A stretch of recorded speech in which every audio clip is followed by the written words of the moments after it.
Where the Mountain Meets the Moon, Chapter 45. The dragon waited. Mornings rose, nights fell, but he did not move from the bridge. Every night the stars filled the sky like snowflakes falling on black stone and then melted away as the sun mounted. When the sun rose, the red strings of the bridge melted into the sky and the bridge seemed to disappear, only showing itself again at night.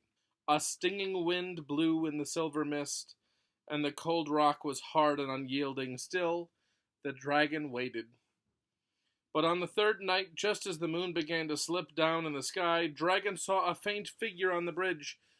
With a joyous roar, the dragon jumped up, and the figure became clearer and clearer. Min Li.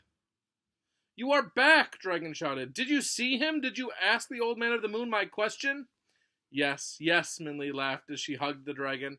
"I asked him and he answered, so now I know how you can fly." "How?" Dragon asked. Min Li climbed onto the dragon's back. With both hands, she clenched the stone ball above his head. "Take a deep breath," she said to him, and with a jerk that took all her strength, she yanked the ball off his head. "Ouch!" Dragon yelped. But then he began to smile. "I feel so light," he said, "so light and peaceful." "The old man of the moon said you would not be able to fly until the ball was removed from your head," Min Li told him. "He said it was weighing you down." "It was!" Dragon laughed, and Min Li clutched his neck with her spare arm as he rose into the air. The wind seemed to join their whoop of laughter and sweep them up into the sky as the dragon flew for the first time. The silver clouds embraced them and then parted as the dragon flew through as if he were rippling the sky. The pale moon looked as if it were smiling at them with a soft glow. As they skimmed the stars, Min Li closed her eyes with delight. As they returned to the ground, the dragon asked, "What about you? Did the old man tell you how to change your fortune?" Min Li was silent. Dragon turned to look at her. "What happened?" he asked. "He did not tell you?" "I didn't ask," Min Li said. "I was only allowed one question." "What?" the dragon said. "You need to know. You have come all this way. We will fly back and you can ask him."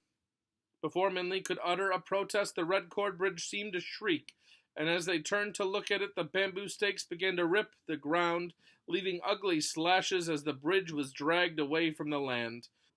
The bridge jerked violently, the bamboo supports clattering as it was pulled up into the darkness. "The old man of the moon will not see me again," Min Li said. "He won't answer any question for another 99 years. "But you," the dragon sputtered, "your fortune, your parents." "It's all right," Min Li told him. "When it was time for me to choose, I suddenly saw I didn't have to ask." "You did not?" the dragon said. "No," Min Li said, and suddenly memories rushed through her. She heard the buffalo boy's laughter as he refused her money, saw the king's generous smile as he willingly parted with his family's treasure, and remembered Da'afu's last words to her. "Why would we want to change our fortune?"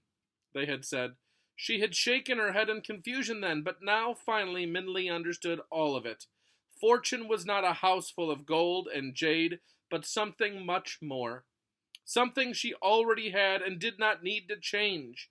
"I didn't ask the question," Min Li said again and smiled, "because I don't need to know the answer." That's the end of chapter 45.